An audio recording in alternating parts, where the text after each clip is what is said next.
मेरे ख्याल में जो ये लीगल मैटर है, पहले सदीक जान साहब से आप पूछ लें कि एक्चुअली अंदर हुआ क्या है। मैं कोई गलत बात कर दूंगा, मुझे इतना वो पता नहीं, कोर्ट रिपोर्टिंग मैंने नहीं की हुई। ये ज़रूर हुआ है कि गेम हुई है अंदर, और वो आपको अरशद शरीफ साहब का केस लगा हुआ था। उसी केस के लिए मैं स्पेशली यहाँ इस्लामाबाद आया, मैंने सदीक जान को बताया, और रात लेट नाइट हम पहुँचे थे, अभी सुबह यहाँ पे आए हैं, और यहाँ पे जो सिचुएशन है उससे वो जो अंदर हुआ वो सदीक जान आपको बता देते हैं। वैसे तो ये आपकी तरह नवाजी है, लेकिन चलिए मैं बता देता हूँ पहले इमरान भाई से पहले देखें हुआ ये है कि काजी फाइज साहब ने बहुत बड़ी वारदात डाली है।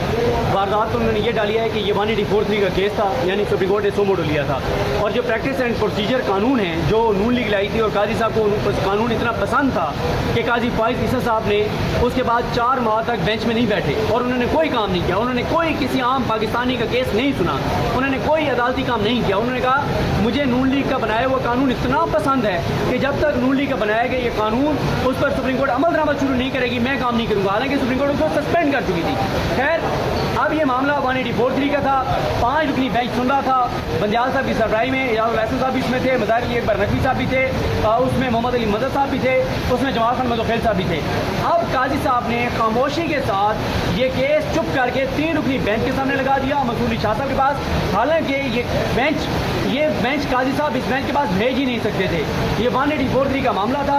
प्रैक्टिस एंड प्रोसीजर कानून के मुताबिक ये मामला कमेटी में जाना था, जिसमें काजी फाइज ईसा साहब हैं, मंसूर अली शाह साहब हैं और मुनीब अख्तर साहब हैं। लेकिन क्योंकि काजी साहब ऑलरेडी अकलियत में आ चुके हैं और उसमें अकलियत खो बैठे हैं, तो काजी साहब ने क्या किया है कि काजी साहब ने ये केस चुप करके लगाया है 3 रुकनी बेंच के सामने।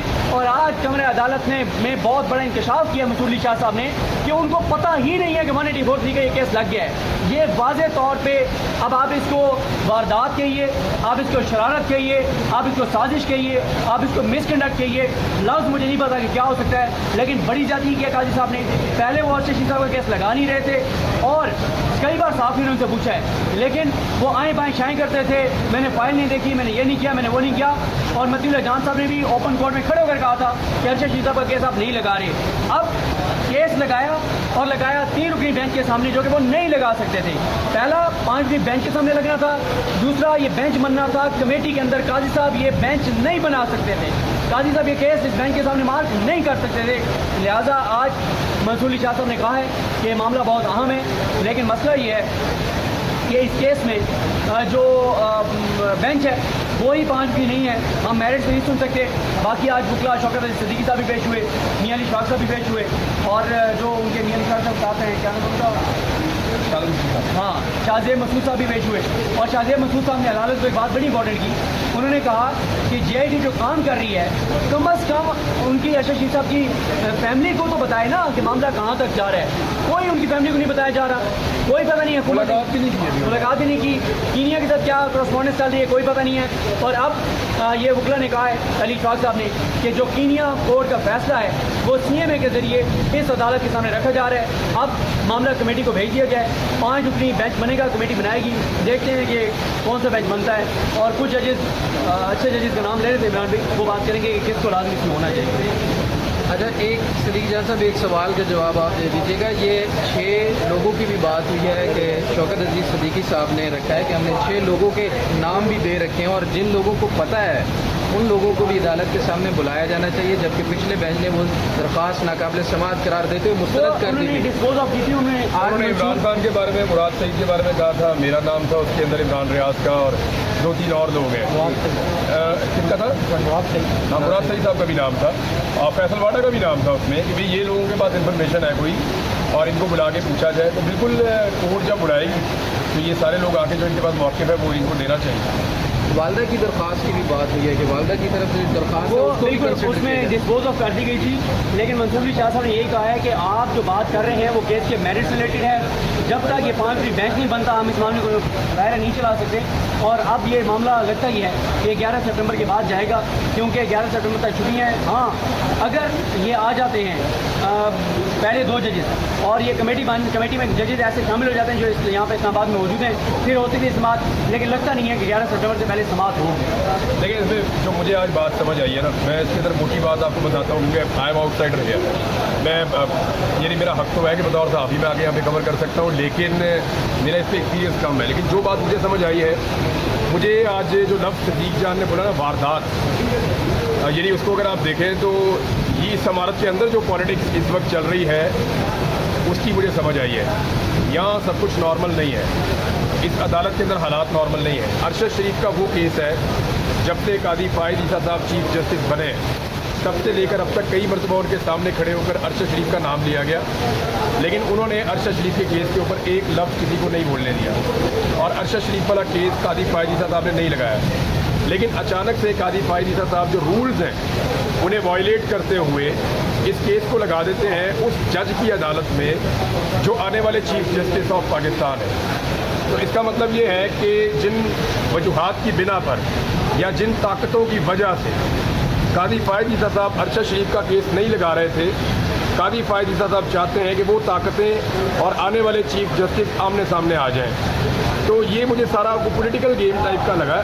मुझे आज फील ही नहीं हुआ कि मैं सुप्रीम कोर्ट ऑफ पाकिस्तान में आया हूँ। मुझे ऐसा लगा कि एक पॉलिटिकल अखाड़ा है जहाँ पे एक जाने वाला कोशिश कर रहा है कि एक आने वाले को मैं ऐसा फंसाऊँ कि मेरे जाने के रास्ते बंद हो जाएं। तो ये जो एक गंदी चीज़ पाकिस्तान में एक्सटेंशन नाम की चलती रहती है, जिसकी वजह से इदारे पाकिस्तान के बर्बाद हो रहे हैं और एक दूसरे को धक्का देते हैं, एक दूसरे की टांग खींचते हैं, वही टांग खींचने का अमल आज मैंने सुप्रीम कोर्ट ऑफ पाकिस्तान में अनफॉर्चुनेटली देखा है। होना तो ये चाहिए था कि जैसे ये 5 रुपये बेंच सुन रहा था, ये मामला कमेटी में जाता, फिर 5 रुपये बेंच सुनता। जहाँ तक मामला है मेरा, जो हक़ाइक़ मेरे पास है वो अमानत है। अगर ये अदालत मुझे गारंटी देती है मेरे तहफ़्फ़ुज़ की, तो मैं जो हक़ाइक़ जानता हूँ वो मैं अदालत के सामने रखूँगा। और जो बाकी लोग हैं उनके साथ उनकी ज़िम्मेदारी है, वो गवाही कैसे देते हैं उसके बारे में मैं नहीं जानता। जो कुछ मैं जानता हूँ मैं इस अदालत के सामने रखने के लिए तैयार हूँ, लेकिन उसके लिए ये अदालत भी कुछ गारंटीज दे और वो हम ले लेंगे उस दिन इंशाल्लाह। एक बात इमरान भाई, आप अभी वहाँ से निकल के आपने एक बात की थी कि इन अरशद शरीफ के केस के हवाले से सबसे ज़्यादा जिनको पता है वो जजेस में से वो मिल्ला साहब को पता है। मैं ये बात कर रहा हूँ क्योंकि देखिए, जो अरशद शरीफ साहब है वो सबसे पहले, क्योंकि सदीक जान ये हमारे साथ थे, सदीक जान थे, समी इब्राहिम साहब थे, मुहित पीरज़ादा साहब थे, अरशद शरीफ साहब थे और साबिर शाकिर साहब थे और एक मैं। साबिर शाकिर साहब क्योंकि आउट ऑफ कंट्री थे, लेकिन वो इसके बावजूद इस केस का हिस्सा है। जब हम लोगों के ऊपर मुकदमा हुए ना, तो हम इकट्ठे होकर गए थे इस्लामाबाद हाई कोर्ट में। इस्लामाबाद हाई कोर्ट में एक ऑर्डर भी मौजूद है कि इनको इस्लामाबाद की जुरिस्डिक्शन से या उसकी टेरिटरी से कोई गिरफ्तार नहीं करेगा, अदालत को आगाह करना पड़ेगा, लेकिन उसको वायलेट किया जाता है बार बार। इसी शहर से जो है वो समी इब्राहिम साहब को गायब भी कर दिया गया था, बार बार छापे भी पड़े लोगों के ऊपर। अरशद शरीफ को यही शहर जो है वो मजबूरी के आलम में, बेबसी के आलम में छोड़ना भी पड़ा था। तो हमारा केस सुन रहे थे मोहतरम चीफ जस्टिस जनाब अतर मिनुल्लाह साहब। तो क्योंकि अतर मिनुल्लाह साहब ऑलरेडी इस केस को जानते हैं, इन चीज़ों के बारे में उनके पास पूरा नॉलेज है और वो इसके साथ इन्वॉल्व रहे हैं, तो जब कमेटी में ये मामला जाता है तो मेरी तरफ से ये बड़ी हम्बल रिक्वेस्ट है जजेस को कि वो अतर मिनुल्लाह साहब के नाम पे इसलिए गौर करें क्योंकि वो इस सारे केस को और इसके बैकग्राउंड को बहुत अच्छी तरह जानते हैं और उन्होंने बहुत सारी पेशियाँ हमने उनकी अदालत में भुगती हैं और वो एक नतीजे तक पहुँचने में मदद करेंगे बाकी साथी जजेस की। तो ये एक मेरी दरख्वास्त है कि ये अगर सुप्रीम कोर्ट करे तो इससे इंसाफ मिलने में हमें तवक्को है कि जल्दी हो जाएगी। देखिए, आज उनकी फैमिली उठ के आई, अरशद भाई की वाइफ यहाँ पे थी, उनका बच्चे यहाँ पे थे, उनके सारे जो कुलीग हैं पुराने वो यहाँ पे थे, बाकी सहाफ़ी यहाँ पे बहुत बड़ी तादाद में आए, तो वो सारे इंसाफ की तलाश में आए। तो आज पता चला कि 1 साल से ज़्यादा हो गया जिस केस को लगे हुए, जब वो लगा भी है तो वो गलत बेंच में लग गया है और अब दोबारा उसको लगाया जाएगा। और सदीक जान कह रहे हैं कि अभी जल्दी लगने के चांसेस भी नहीं है, आज लगे या कल लगे, ये केस जब भी लगेगा इंसाफ तो होना है और हम इंसाफ के लिए दरवाज़ा, ये वाला दरवाज़ा हम तक कटाते रहेंगे जब तक ये खुलेगा नहीं।